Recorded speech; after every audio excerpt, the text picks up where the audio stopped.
So, good morning everybody. Myself Acharya Vishwan and let's discuss problems based on simple pendulum today. So, let's start with the worksheet.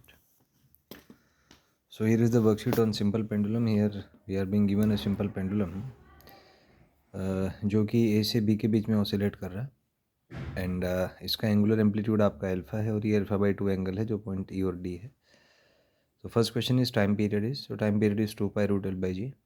Next is angular frequency. तो यहाँ पे angular frequency root G by L आ जाएगा. Frequency पूछा है तो ये 1/2 pi into the angular frequency होता है. तो 1/2 pi root G by L. अब पूछा है आपसे time taken from to move from B to O. So आप देख सकते हैं बी से ओ तक जाने में जो टाइम लगेगा वो T/4 होगा क्योंकि ये एक्सट्रीम से मीन पोजीशन है. सो उस हिसाब से पाई/2 root L by G. Similarly B से ए जो है ये ऐसे हो गया कि -A से ए के बीच में, तो 180 से फेस चेंज होगा तो T/2 टाइम आ जाएगा यहाँ पे which is pi root L by G. A से ओ अगेन लेफ्ट एक्सट्रीम से मीन पोजीशन T/4 होता है तो ये आ जाएगा. And then is from E to D. तो ई टू डी आप देख सकते हैं कि ये -α/2 से +α/2 तक है. तो इसका मतलब फेस 60 डिग्री से चेंज होगा तो टाइम आपका T/6 आ जाएगा विच इज़ पाई/3 root L by G. Then O to D. तो ओ टू डी में जो फेस है वो 120 डिग्री से 30 डिग्री से चेंज होगा. So time will be T/12 which is given by this expression. Then अगर हम ई से ओ पहुँचे तो वहाँ पे भी जो फेस है वो 30 डिग्री से चेंज होगा तो टाइम T/12 ये आ जाएगा.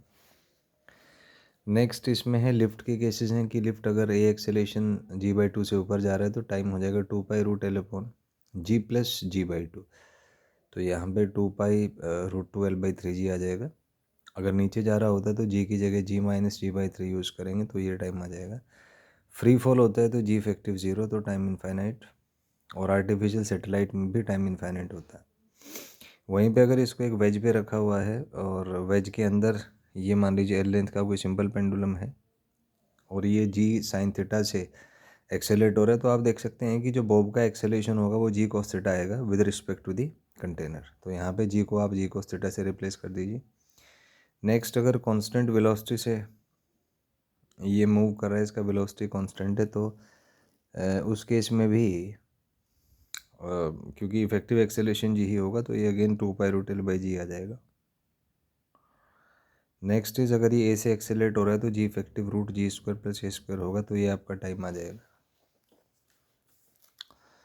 नेक्स्ट इज अगर इसको हमने एक इलेक्ट्रिक फील्ड दे दिया, चार्ज पॉजिटिव है तो जाहिर सी बात है कि यहाँ पे फोर्स ऊपर लगेगा, एम जी नीचे होगा तो इफेक्टिव फोर्स जो नीचे की तरफ होगा वो G minus Q E by M आ जाएगा. तो ये टाइम पीरियड हो जाएगा.